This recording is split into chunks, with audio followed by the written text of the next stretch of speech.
Hello guys, and welcome back to the Beyond Condition podcast. Today we have Joe Jeffery on, and we're going to be talking about all things peaking for a show. We're going to focus on females, but I'm sure it might cross over a little bit into male peaks as well. And we'll talk about potentially the differences if you're a PED user compared to a natural athlete. So where should we get started, Joe? Firstly, thank you for having me, Sarah, once again. It's lovely to see your face this weekend.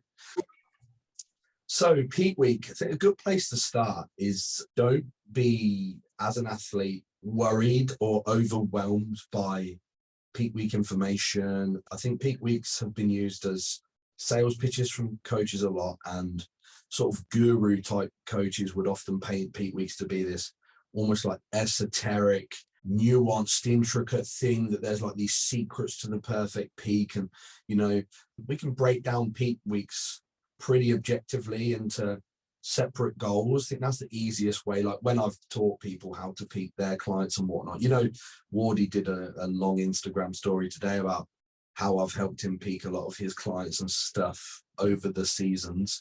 The easiest way is just to break it down objectively into sections. And then when you start to zoom out, when you've got the understandings of those sort of basic structures, you're like, oh, it's really not very complicated at all. And there's just these sort of things that I need to achieve. There are, saying that, a million different ways that people peak people. Some have great efficacy and reasons why they would use certain structures. Some just work by virtue of what they're doing almost accidentally, and they would maybe think that there's this kind of magic going on in there, whether it be with drug use or this certain carb loading or electrolyte manipulation protocol and stuff. Especially for first timers, don't worry much about it. There's still incredible competitors that don't peak at all, you know. Actually, funny you say that. Tom and I were talking about peaking for my shows, and the difference with working with Stephen and working with him, he said we probably won't even actually need to change that much. It'll be mainly to things like managing stress and fatigue, rather than like this massive carb load. Yeah, I mean, you mentioned stress, and so stress and sleep management, general nervous system care, you could say, you know, making sure that you're looking after your autonomic nervous system and not worrying about the show, etc., is a huge part of fluid modulation, really. You know, when you're really high stress and therefore a lot of cortisol, and, you know, you hold fluid. Everyone's seen that, whether it be from some kind of GI distress or life stress or lack of sleep. You'll wake up and you might be a bit heavier and be a bit puffy and things like this. So that's a huge input. I always, like the day before a show, say to clients, you know, relax, put something funny on the TV and just chill out, you know. Yeah. It's the best thing. But anyway, so if we strip it right back, I think actually something I'll mention first is, if you are planning on changing anything for a peak week, especially if you're peaking yourself and you haven't done it before, or if you're a coach listening to this and you haven't peaked a lot of clients and had eyes on a lot of different bodies and experimented with lots of different peaks and are confident in your ability to read on a per client, even per meal basis, then don't try to peak anybody unless you've practiced it first. Yeah. So I'll normally have clients ready 3 or 4 weeks out. Let's say they're ready 4 weeks out, we'll bring them back to maintenance at that point and drop off some residual fatigue, sort of chronic fatigue that's been accumulating. And then we'll peak 1 or 2 times before we peak for real. And you'll learn things like the amount of carbohydrates they can take in before they start to spill, the amount of time it takes them to dry off again from that spill, what kind of reaction to diuresis they have, whether you're driving that with fluid loading or manipulating electrolytes or using pharmaceutical diuretics, which, I mean, I will say that's not something that I do as a coach. I wouldn't like demonize it either. I'm just not a fan of pharmaceutical diuretics or estrogen modulation in peak weeks and things. I've never ever done this, and I've never had trouble peaking the client really well either. But anyway, sorry, my point is there not to peak if you haven't practiced the structure, because it's like a 1% chance of looking better with a 99% chance of looking worse. You know? Yeah, I always, with Stephen, I used to practice peaks, and also from a point of view, I found that it was really nice to understand, like, even stuff like what foods I'd need to get in for a peak week if my carbs were going up. Then before your peak week, you can go food shopping, get things sorted, and you can understand how it feels to peak as well, because it's like you say, first timers, it's like, what is this even going to feel like? Yeah. So the first thing you need to do is a needs analysis. And this is definitely more difficult for the female classes. So sorry, females that are listening, this is a bit more of a struggle. So if I give you an example, let's do a needs analysis of a bodybuilder on a peak. You need to be as full as possible, as lean as possible, as dry as possible. It's like, right, so turn the dials up to 100 on all of those. Easy, right? You know, so well, I know what I need to do then, you know, but it's very class specific for women. Firstly, you know, the look for bikini is not going to be the same as physique, is not going to be the same as figure, is not going to be the same as wellness, and then it's federation specific as well. The look that Two Bros want is not the look that FitX wants, which is definitely not the look that NFM UK wants. It's so, like, as a competitor, this is always like, when I did multiple federations, I'm like, one of them, they're saying don't get any leaner, virgin on too lean. The next one is like, oh, you could be a bit leaner, and they're a week apart, and you're like, but I look the same, how can it be so different? Yeah, so it's got to be federation specific firstly, and then it's got to be specific to you as a genetically unique individual as well. If anybody's interested, my wife Jasmine Jeffrey did a photo of her competitive season before her last. So I was going to say penultimate, but that's not like she's never going to compete again. Where she put up 3 different looks from across the season, where, you know, we'd made these adjustments to bring her into each federation with the look that matched the criteria. That's the point, you know. I would encourage anyone to read the criteria carefully. Yeah. How much separation are they looking for? Will they penalize you for striations? Do they need higher body fat? Do they want you dry? You know, do they want vascularity? Not many do, but you know, I've seen it pop up before. So this is where you run your needs analysis, and ultimately that's going to tell you what to do with your peak. So you have to look at what you need. So I need to have these characteristics between this amount of fullness, this amount of dryness, this amount of body fat, right? Those things are going to be your big hitters. And I currently look like this, you know, so you can get your check-in photos or whatever it may be. You can say, okay, I need to modulate this, this, and this to get there. And what are the contributory elements? And then you can start to structure a peak week around that. So it's already sounding pretty complicated, which that's why you need a coach to do it. Right. So the best thing would be hire somebody to do it for you, because when you contest lean, especially in classes like figure and physique, which I'm not trying to put down bikini girls at all, because some of them get peeled up, but the lower your body fat is, the worse your brain is going to work. Yeah. Trying to peak itself. Yeah. Most people will end up overeating, so they try and peak themselves, or drying out for far too long, things like this, and coming in tired, flat, spilled. You want to switch off, really. But anyway, so we've got a week ahead and we've got these things that we need to modulate. So firstly, we could talk about fullness. I like to do them one at a time to make it easy. Well, it makes sense for the listeners as well, because you can absorb it a little bit more rather than, you know. Yeah. So the first thing that you need to take care of, actually, before we get to fullness, is your body fat. 100%. If you haven't done that yet, I would hugely recommend, and this might not go down well, I'd recommend that you just do a later show. Yeah, because there's so many shows that you go to, unfortunately, you know, like we both have been on the scene so many years. There is times when it's, you know, this person needs to diet more. Yes, they might have put in a really long prep, or, you know, they might have really, really dieted and lost a lot of weight, because, you know, you get people that lose a massive amount of weight. But for a bodybuilding competition, you have to be stage lean, and that's such a big mistake. And I often wonder, you know, is it not for the coach to go, actually give yourself more time? But I suppose some coaches might find that tricky. It is. I've put an Instagram reel up today about the coach's duty of care to be honest with their clients. Legit. And you should respect your clients enough to be honest with them when it comes to anything, like what they can achieve in the first place, what kind of risk it's going to take to get there. And this is another one. You know, are you actually in a position to compete? And sure, like you said, you may have had a really long prep. It might have been really difficult. You've sacrificed loads.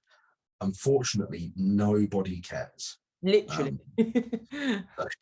which sounds bad. I don't mean that to sound like a negative, but nobody cares. But more so when you're on that stage, the judge is just looking at your physique. They're not looking at how hard it was or anything like this. And they don't know any of your background. You know, when I've judged myself, you literally, like you said, you just see X amount of physiques and you're going, okay, who's the winner? You know, who's second, who's third, and making your decisions. You're not going, okay, that person has had a really tough time. That person's had it easy. You don't know them, you know? Right.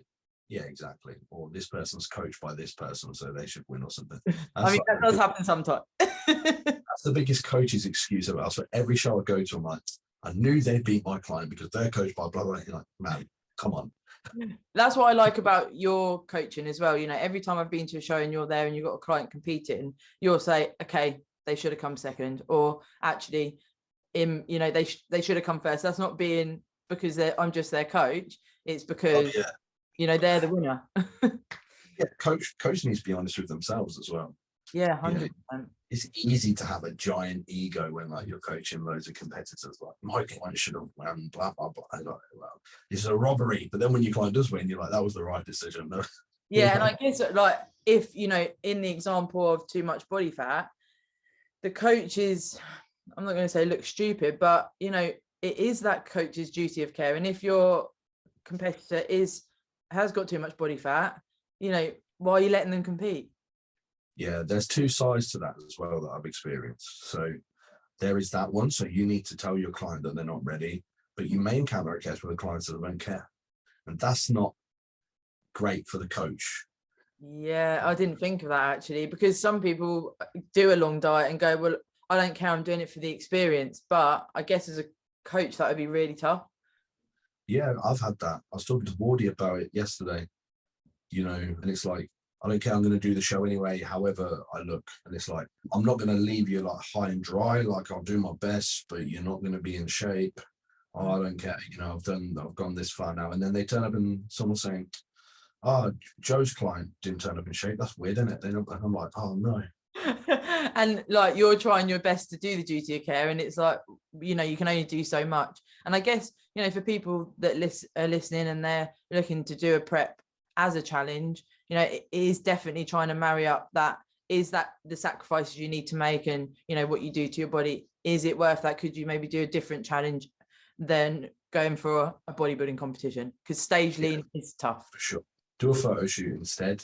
For sure. And if you can hang in there another 4 weeks, 6 weeks, whatever, do it. Yeah, get on stage. If not, cool. You know, go into your off season and enjoy yourself. So we've got the body fat thing now here. Let's assume that this hypothetical person that we're talking about is stage lean for whatever class they're competing in.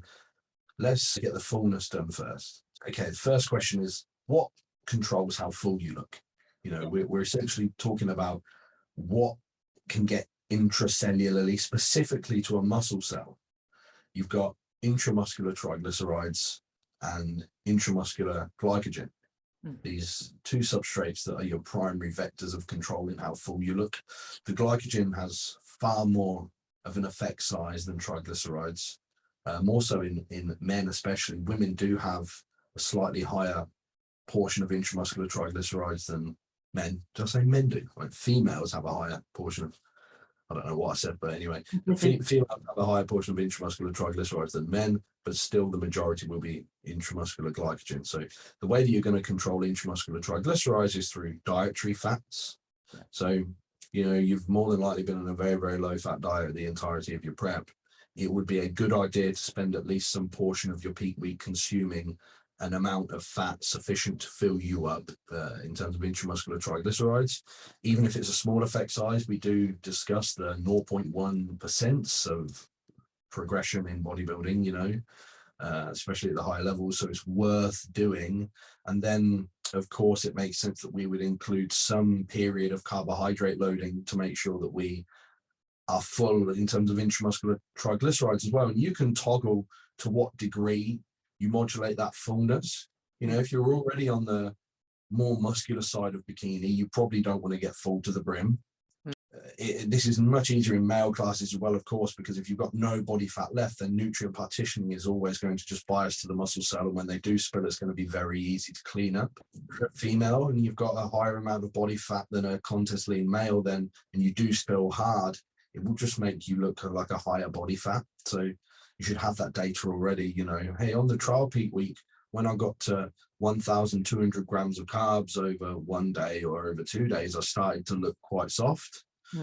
So maybe on my, but I looked best when it was like 1,000. So I'm gonna do 1,000.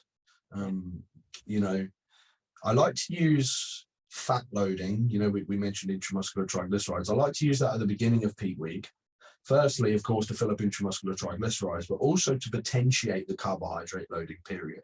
So make it work better. So we know absence of carbohydrates drives up insulin sensitivity. So your ability to partition those nutrients to the muscle cell is going to be greater in absence of carbohydrate exposure, so to speak. So let's say you're competing on Saturday, you could say, right, Monday, Tuesday, Wednesday, I'm going to eat maintenance calories because I don't want to gain body fat. I don't want to lose it either, but I'm going to eat sort of my bare minimum protein allowance. 1 gram per pound of body weight, whatever you've got that set to, 0.8 gram per pound. And I'm going to fill the rest of my calories with dietary fatty acids.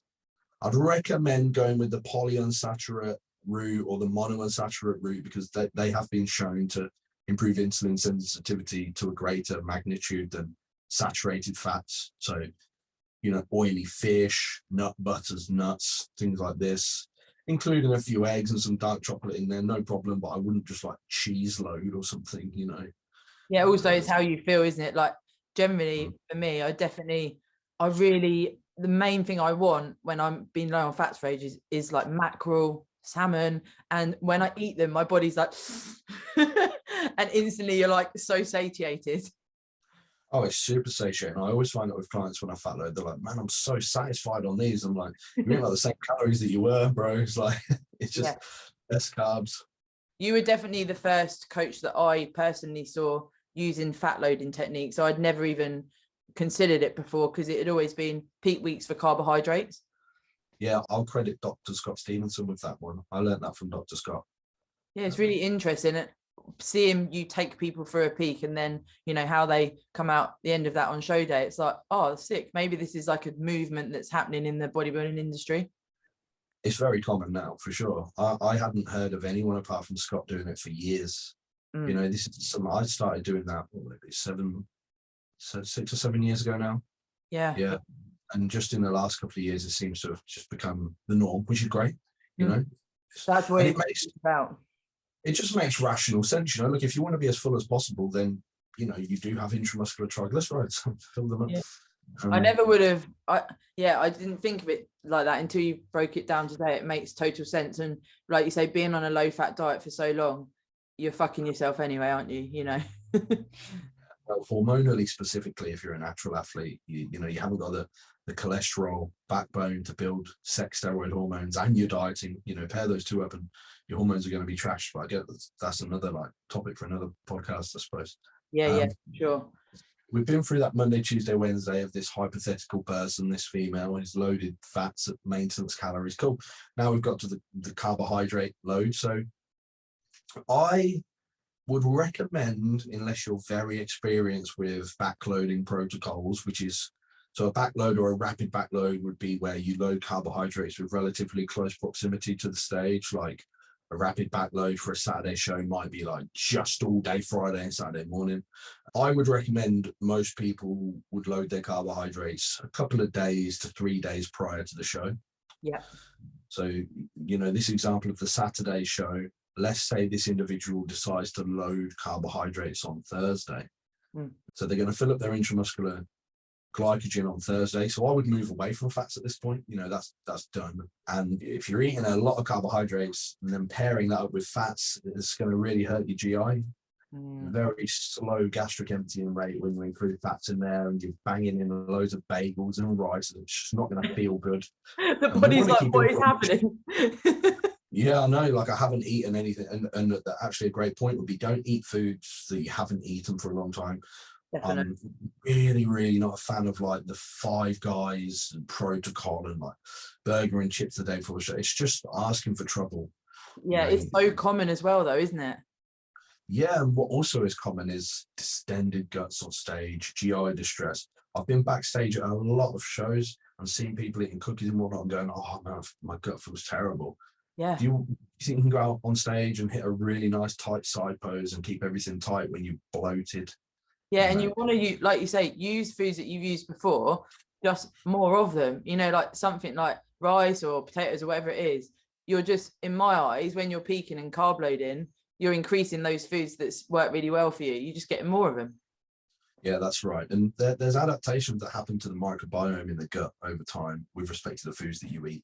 And you'll be able to digest, assimilate, and partition them much more proficiently than odd food types that your gut hasn't seen in a long time. Yep. So for sure. And we did just touch on another reason why I would load carbs earlier in the week would be because of the intestinal space, you know, the food volume, especially in something like bikini. And actually, I'll tell you about any class really, you want a tight waist. You're loading the life out of carbohydrates the day before or the morning of, you know, and females that already have a real tight waist, you're going to potentially put yourself in trouble there. So the concern that somebody listening to this may be thinking would be, but am I not going to be flat by Saturday if I'm loading up on Thursday? No. Well, it depends what you do. If you go and run a marathon on Friday, you know, something really glucose intensive, then yeah, sure. Or you do some like mammoth depletion workout or something, I can never understand why anyone would do something like that. The weirder one is like, whilst people are carb loading, people are training. It's like, why are you like performing a glucose intensive activity and trying to top up glycogen? Yeah, like, and I'm driving fatigue. Well, yeah, exactly. I always use the example of a car. Like, so let's say I fill my car up with diesel to the top, and the diesel is the carbohydrate, and the car is me, right? Yeah. Am I gonna lose diesel if I push my car around? No, right? Because I'm not even turning it on. It's not being driven. So this is the same thing. Like, you're not going to go flat. You're not going to drop glycogen if you don't perform any glucose intensive activity, which you shouldn't be. You know, you shouldn't be performing high intensities of activity from your carbohydrate load to the show. So you're going to land at the show with the same glycogen there or thereabouts that you worked up to on that Thursday, as long as you don't train and don't pose excessively and don't go on some kind of crazy aerobic work or something from the carb load to the show. You should only be mobilizing fat for energy at that point, you know, neat activities, steps, you know, thinking, which actually does require energy. So loading carbohydrates on Thursday to the point that you've already discovered is about your full point. Now, whether you spill or not is up to you. So spill essentially means when you've eaten so many carbohydrates that you have filled up all of your intramuscular space, and then these carbohydrates don't have room to be partitioned intracellularly anymore, so they sit extracellularly, and that's when you can see that little film of fluid under the skin interstitially. Now, you can get there if you want. There's nothing wrong with fill and spill. I do that with a lot of competitors, but then you'll have to use the Friday to clean it up, which again is fine. And you can do that through firstly reverting to a protein or fat structure. Great. You can do it with some fluid manipulation, maybe loading fluid for a portion of the day and then cutting it. You can do it with some electrolyte manipulation. Maybe you'll taper down your sodium or cut out your sodium. Maybe you'll drive diuresis with supplements like vitamin C or caffeine or certain B vitamins, dandelion root extract, whatever it may be, you know, like using something like Peak Max from Strong, for example. You have to do all that if you spill. And then also understand that if you're trying to get way drier, your distance to dry will be further the more you spill. Yeah. And so, what would be an example of someone that you would want to utilize doing the spillover from like the Thursday and then putting it back on the Friday? Bodybuilders, for sure. Figure competitors, for sure. Do you know Emma Thackeray last year, who one of my figure girls, like, we did every peak the same, basically. The first time we did it, it worked magic, and we just kept repeating it. And that would just be fill and spill. We used to do it over a day and a half of carb loading. So for a Saturday show, it would be like Wednesday afternoon and Thursday all day. But she was peeled, you know, lines top to bottom on the glute, shredded inside out. So it would be really obvious when she spilled. And then on Friday, we'd go back to protein and fats, pretty similar to the Monday, Tuesday structure, but I'd turn up the protein a bit because protein does drive diuresis in and of itself. And then we would do some fluid and electrolyte manipulation to dry her off from there to the stage. But we'd already worked out things like when we should cut water, how much to taper sodium, how long does it take to get her back to that point of dryness that we want, which actually wasn't like as dry as she possibly could be. It was like sort of 70% there. Yeah. You're going to have to learn those things first if you do that. If you haven't done that stuff and learned and nailed it already in your practices, just don't do it. Yeah. Choose a different show and practice again. Or just don't do it. Because you don't have to. And it's not suitable for everybody. I'll give another example. Dean, who we saw compete recently, we didn't do any of that. Yeah. Because he actually spoke about he doesn't use diuretics. He's used it with, I think, a couple of clients because he's a coach as well, isn't he? But that was for very specific reasons. But he's like, it's a no from me. It's not something he entertained. Yeah, me and Dean agree on most things, and neither of us ever used pharmaceutical diuretics. But we didn't manipulate fluid, we didn't manipulate electrolytes, nothing. We just essentially carb loaded. We did like a backload structure, basically. Yeah. It's more suitable to the individual. It was suitable for when his weigh-in was, etc. So you just there's no one way is what I'm talking about here, but you've got those blocks, how full should you get? Fill up to that point. How dry should you get? Do you need to dry from where you are, or not? Yeah. There's no answer to that, actually. It's individual specific. Yeah, and also I think some people get confused with the difference with bikini because generally it is a softer look. I know 2 bros is a bit harder, but generally a lot of the federations I've competed with, you don't want to get too lean. So a carb load isn't necessarily needed as much as maybe bikini athletes would think. Absolutely. Yeah, absolutely. You don't need to fill to the point that you spill in and then get dry as a bone. It's not bodybuilding. Yeah. And also the difference between amateur and pro, massive change. Oh yeah. So the main difference between amateur and pro in bikini is muscularity. Yeah. So the muscularity it's a weird dichotomy in bikini because if you're too muscular in amateur, they'll tell you you're a bit too muscular. Like I've had. You had that, yeah. Well, there you go. But then when you're a pro, suddenly you're like, now you're way too small. And it's like, how do you? My main thing was, how can I? If I was going to get a pro card, I need to reverse what I've done with gaining muscle for 8 years, get a pro card, compete as a pro, but be able to try and go back to where I was before reversing it to be an amateur. And it's like, how do you even do that? And that's the difference with different federations. Right, it's bizarre. You would think that they should just look like a pro. Yeah, and then they get a pro card. You'd hope. Hopefully something's going to be done about that. Yeah. I mean, it's also the difference with like IFBB bikini to if you look at the amateur divisions. Yeah, well, I'm specifically talking about IFBB there. Yeah. The IFBB pro card. Those women they're big. Actually, I'm going to slightly revert that with Olympians like Janet and whatnot. Yeah. She's definitely on the less muscular side, and it's nice to see a kind of.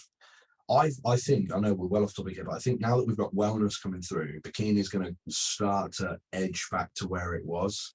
Yeah, because there's that wellness category to, I guess, compensate for the more muscular women. Right, fill the gap. Excuse the pun. They're literally filling the gaps with the amount of size that. Glutes. I love the wellness. It's got to be my favorite. It's so good, like just seeing, because we can appreciate muscle gain and how hard that is, especially in females. The look is awesome. It's one that was certainly missing, and it's one that's mistaken by people that don't really understand the way that these classes work. Like that's just like a muscly bikini girl. So it's a whole different ball game. Well, also again, amateur divisions, when you see the wellness category, unfortunately, sometimes it's almost like bikini athletes that haven't gone far enough in a diet, so they enter wellness. Yeah, I saw somebody on Instagram refer to wellness as bikini girls on drugs, and I was like, you obviously don't know a lot about bikini girls because most of them already take the drugs, man. Like, yeah, but you know what? From when I first started, I was like, oh no, everyone's on a level playing field here. Everyone's natural. Definitely not. I want to do bikini because I never want to take anything. I'm like, oh, you got something coming. Then you realise 9 out of 10 are taking something in untested federations. Yeah, and hopefully nobody listens to this thinks I'm saying that is a requirement. Like, it's not at all. You know, like I know. my wife competed naturally and did really well, and you know, you did. You're the figurehead here. You know, you did incredibly well competing naturally. So you can do it, but also understand that the likelihood is you'll be stood next to girls that aren't. Yeah, I think that was the main thing for me, learning that if I'm going to compete against people that are assisted, I need to be level-headed about that and realistic with what my expectations are. Right.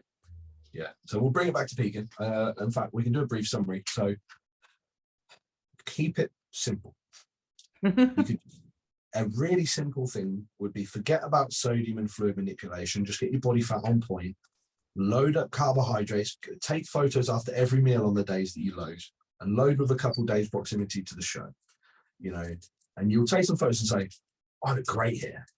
You know, I'm going to leave it there. And maybe the day of the show, I'll have a little top up a few hours before stage, keep my fluid and electrolytes all normal, and I'm good to go. You know, it can be that simple. That's a real no stress. I wouldn't recommend doing all the craziness with fluid and sodium and whatnot unless you've got somebody guiding you who's done it loads of times. Yeah. Oh, and if you've practiced it works like that. Yeah, exactly. Yeah, if you've practiced it and learned about it and consulted with people that know about it, or watched the videos that we've got on Physique Collective about, or whatever it may be. Even, you know, just a thought, if anyone is on Physique Collective, if you want to come on the forum and say, you know, hey guys, I'm competing in a few weeks and this is what I look like, and you know, I want to practice peaking, can somebody help me out? This is what I've got planned. And then we can say, yeah, well, maybe try this and this, and you know, post your photos up, and maybe we'll say, oh well, that seemed to work well, maybe you should try this. And you know, you can collect data with other people as well. You know, there is a support network for you there. Yeah, on the back of that, in you know, different light, it's also, I think, quite important being a competitor. You get wrapped up in other people's peaks, and you start thinking, why aren't I manipulating water? Why aren't I, you know, when you go for your tan the night before and everyone's drinking wine, and you're like, you know, I've been there where I'm like, well, I'm definitely not drinking wine the night before. And everyone's like, yeah, but you have to dry out. And then you get caught up in this like minutia and stress the day before your show. Yeah. And on that point as well, if you look at yourself on peak week and you look bang on, just leave it. Trust just roll through. Don't do any peak. If you look the way you meant to look, why would you change it? Yeah, this is what Tom's saying. He's like, we want to get you to a point where you look like you're ready to compete, and just hold that. And then, you know, see where you are a couple of days out. And it might be a slight increase in carbs, but maybe not as much as I would have done previously. Yeah. Yeah, absolutely. Yeah. So big advice, keep it simple, break the goals of a peak down into easily digestible chunks, i.e. get lean first, then fill up a little bit if you need to, and then dry off a little bit if you need to, and then land the show day and have a fucking great time. Enjoy. Have it. Would you, so people that are listening, and you know, I've done it before previously with Stephen when I first started out, it was just photos the night before and on the day, and then we eked it up the more competitive I got, and there was more photos. But you mentioned photos after every meal. I guess different coaches would do it differently, and there might be coaches that aren't as into it as that. If someone was listening and thinking, you know, oh, my coach isn't asking for photos till the night before, would that be something that they should ask about? Depends what sort of peak structure they're doing. Like if I was fat loading a client, I wouldn't need photos after every meal. You know, need maybe every day with weight and see what direction things are going in.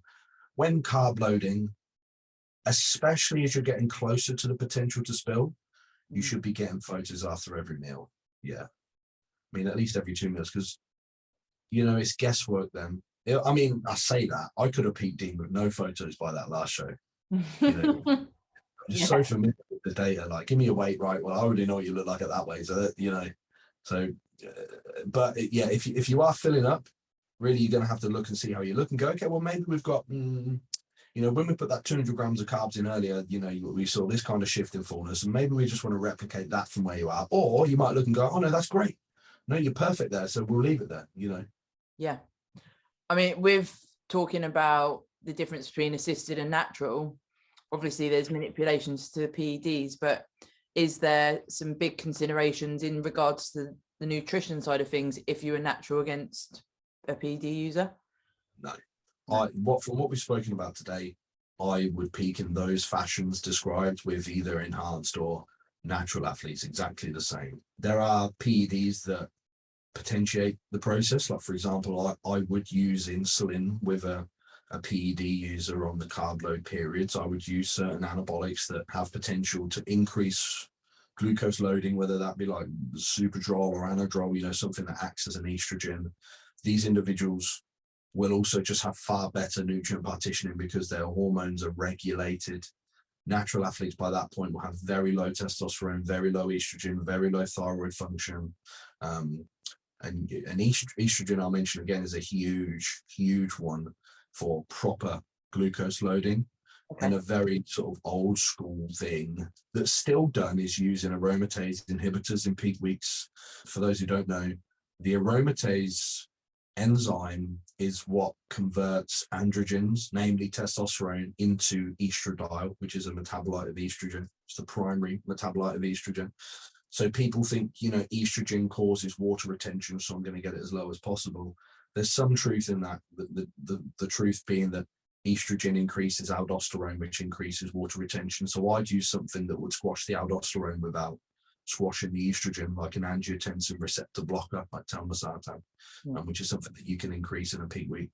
Enhanced bodybuilders, bikini athletes, whatever, listening, don't squash your estrogen at all. And if you're using something like Anavar or Primobolan, that will absolutely leave you with low estrogen, because that's an androgen that will turn off your HBO axis. If you're not taking testosterone as well, you have very low estrogen. I don't really like the use of androgens without the use of a TRT testosterone in women or men, or more than TRT in men for more estrogen. There definitely are differences that will maybe mean, you could eat more carbohydrates and get leaner and dry off quicker and things like this. But, a lot of those I just don't do. The diuretics or the aromatase inhibitors or the selective estrogen receptor modulators, and the list goes on. The only drugs that I personally change on a peak week would be I'd use a drug like Anadrol or Superdrol to potentiate glucose loading, and I would use insulin. That's about it. I don't use anything else. Would you use those in the practice peak as well? Yeah, all exactly the same.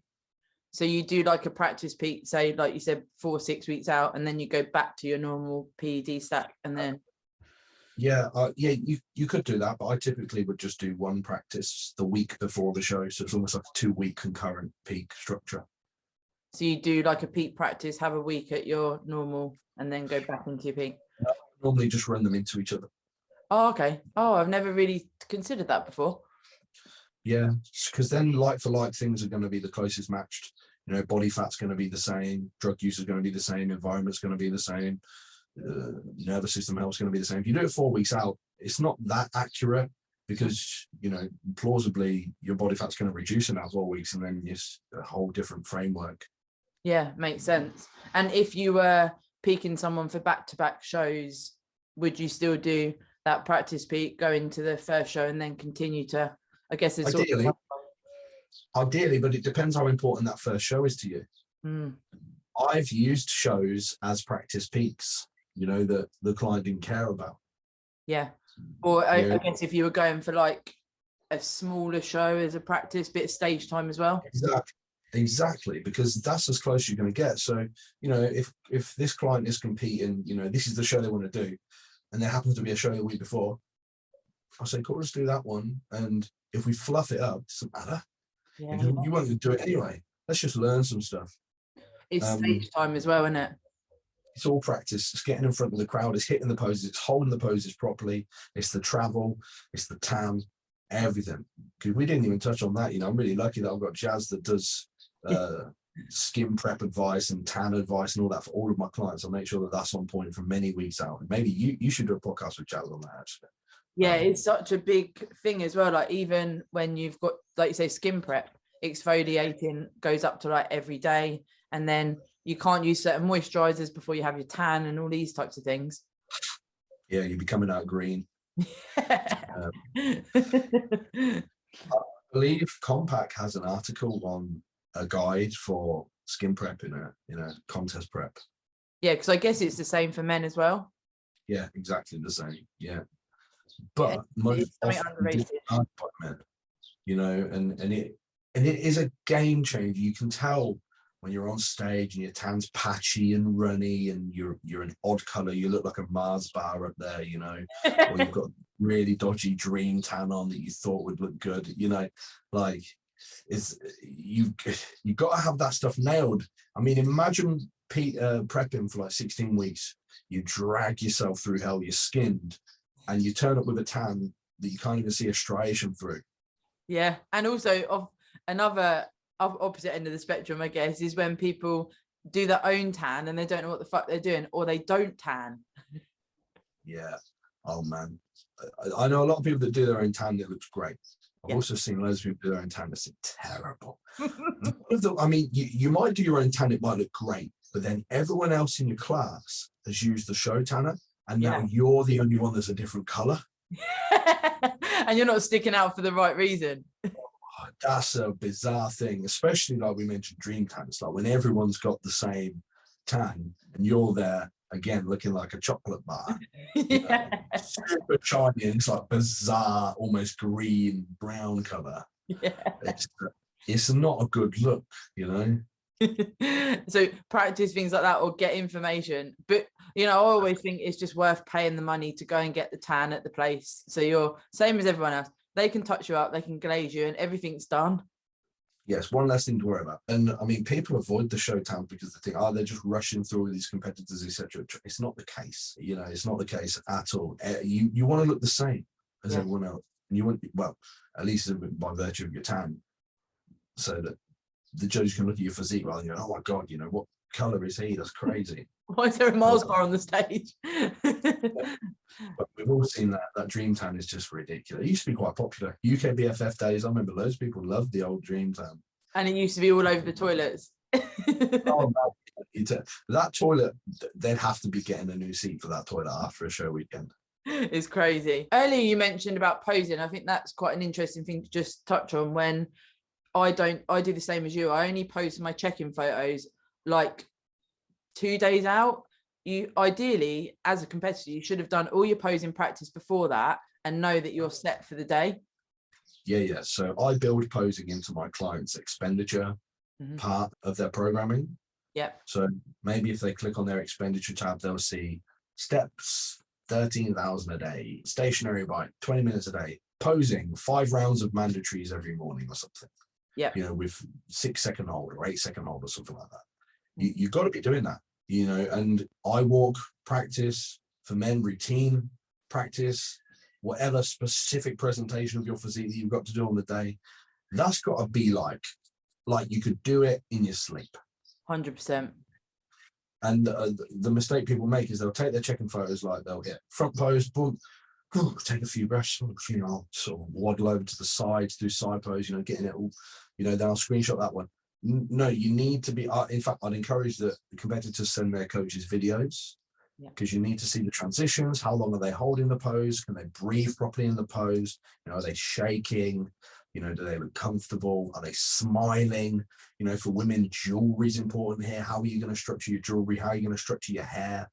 All of these things, your makeup, how's that going to look? Bikini color. Yeah. All of this stuff, there's a hell of a lot to think about.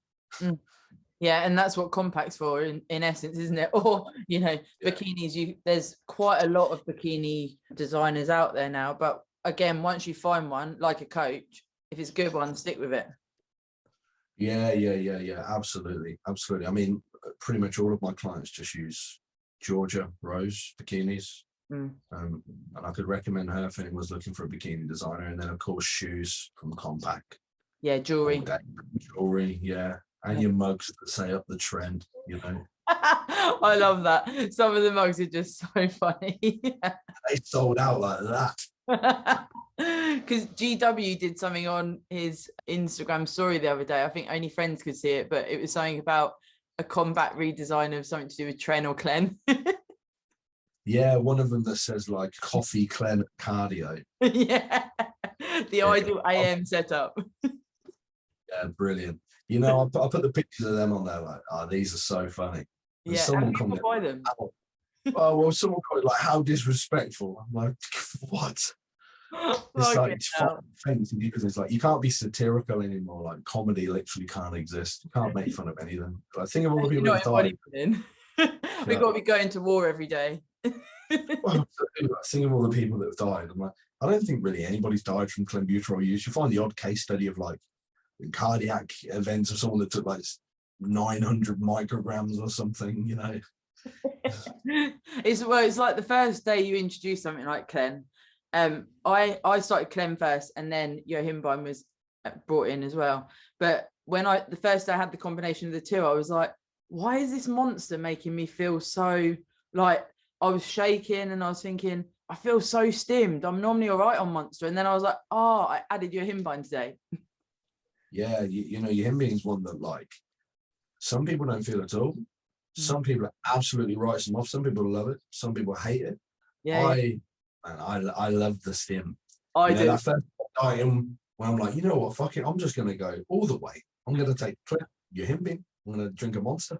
You get the check-ins about 3 minutes. You're watching back like, thanks for the update. And I also find, I don't know about you, but it almost starts my day and I'm like proper productive vibe all day. Yeah, the stims and dieting do that for me. I love that about dieting. The first half of the day, I'm flying. Yeah, it's the second half that you're flying about. Yeah, because like the morning dog walk when I'm like 235, 240 pounds, when my calves are hurting, my back's hurting. But now I'm flying through the route in like 45 minutes. It was taking me like an hour to do it before. I'm like, yo, yes. And I've answered 200 voice notes. I've got to give everyone a prep tip before I go. I bought I mean, as if I don't do enough steps, I bought an under desk treadmill from Amazon. You've brought one? Yeah, it was only £200 and it's fantastic. Yeah, it's fantastic. So like, for example, if I've taken the dogs to protection training like last Thursday, they are knackered, so they don't want their evening walk. So I put Netflix, I roll on the underdesk treadmill. It's amazing. I work, I answer emails, I get back on voice notes on it, which obviously you can do when you're out walking around, but I'm on the computer. It's much easier. Yeah. I'm playing Call of Duty on the PlayStation on it. Like, it's mad. That's so good. 200 quid. I know. And it works really, really well. And I've also trained Dagger to get on it and walk on it. So, you know, there's that. That is so you. I have to ask you a question to finish up. So something I do in a peak week myself is reduce gluten, dairy, and sweeteners. Do you resonate with that? No. Okay. Tell me why. if it makes you feel better, go for it. Yeah. It's unless you're celiac or have some degree of gluten intolerance, it's not going to drive any degree of systemic inflammation. Sweeteners, we don't really have any good evidence that in appreciable dosages that are readily consumable by humans, you know, assuming you're not drinking 12 liters of aspartame a day, they're not going to drive any like GI dysfunction. In fact, I usually like use Monsters to load fluid with caffeine content. What was the other one you mentioned? Dairy, yeah. So again, unless you've got some kind of lactose intolerance, it's not going to drive any degree of inflammation. At no point of any peak do I cut out any food types. So that's so interesting, because for my first 5 or 6 peaks, I don't know if it was a different way of thinking or an old school way of thinking, like a lot of things, like drinking wine the night before. It was to minimize distress, but I always have dairy, gluten, and sweeteners throughout my prep. So it was almost like I was left thinking, but I already have them, so why would they distress me? Which is basically what you're saying. Were you distressed when you were consuming them? No, because I don't consume them in large amounts either. Yeah, so there you go. You're fine. It's just like back in the day, it was all about distilled water. From a mountain. Yeah, only drink distilled water on peak weeks. What? I remember Jazz doing that for her first show. I'm like, why the hell are you drinking? I remember saying to her, like, do we have to buy this distilled water? I can so imagine that conversation. I can literally see it. I don't care how rich I am. I'm not buying distilled water. You got a tap. I'm not taking on another client just to feed your water consumption. Fund your water habit. So thank you for your time today, mate. I really appreciate it. And we're going to be getting back together with Josh to talk a bit more about the PEDs as well, which will be super cool. For sure. No, thank you, Sarah. Anybody listening, please do check out Physique Collective on Instagram, at Physique Collective, all one word. That's my subscription app. It's only £6.99 per month, or you can buy a year for only £75. We put out at least 3 videos a week. It's normally 4 or 5. We've got over 150 videos on the site, literally hours of content. We've got thousands and thousands of posts, articles, lectures on the forum. We do weekly lives. We do webinars. Everything you could ever want is there for you. If you want to check out my stuff in terms of coaching, my books are always open to competitors. I do only coach competitors. So if you want to have a discussion about coaching, just let me know. But spaces are very, very limited. But Physique Collective coaching is launched, and I'll be able to put you onto the right person. We've got a team of great coaches at Physique Collective that myself and the other directors oversee. So if anybody wants coaching, find me at Joe_Physique Collective on Instagram. And like you sort of said there's different coaches for different people, so you can cater for everyone, can't you? Yeah, and people will see that as a cop out, but I'm definitely the higher tier of costing for coaches. Like a lifestyle client, people say, I know you don't coach a lifestyle something, but I really want to be coached by you. It's like, man, you're going to be throwing away like another £150 per month for the same thing that you would get from this person. And I can't, that's the reason why I only coach competitors, because it's a level of service that most people don't need, and I can't take money off people when I'm only going to be speaking to you like once a week, and it's going to be quick, because there's nothing else to say. It's like, yeah, great, do it again. Yeah. It's just specificity, and that's your job, isn't it, to oversee and point people in the right direction to match with a good coach? Yeah, so unlike other coaching teams, sorry Sarah, I won't ramble too much, is I don't just get inquiries and give them to Leon or give them to Ollie or give them to whoever. Is like, I sit on the consultation call with them, the first consultation call, and then I watch the program being built and assess it, and then we meet every single week and we talk about all of the coaching that coach has done this week. We go through the check-ins and we make sure everything's all exactly the way that I would do it. So it's a different situation. It's definitely more time costly, but it's just what I want to see Physique Collective be, and it is. Yeah, and the forum as well, I'm part of that, and it's just a great space with no judgment and being able to converse with like-minded people. So I definitely back up there. It's definitely worth it, and for $6.99, I mean, it's not a massive investment, is it? It's a bargain. So I look forward to next time, my friend, and thanks again. Have a good rest of the weekend. You too, Sarah. Thank you. See you later, mate.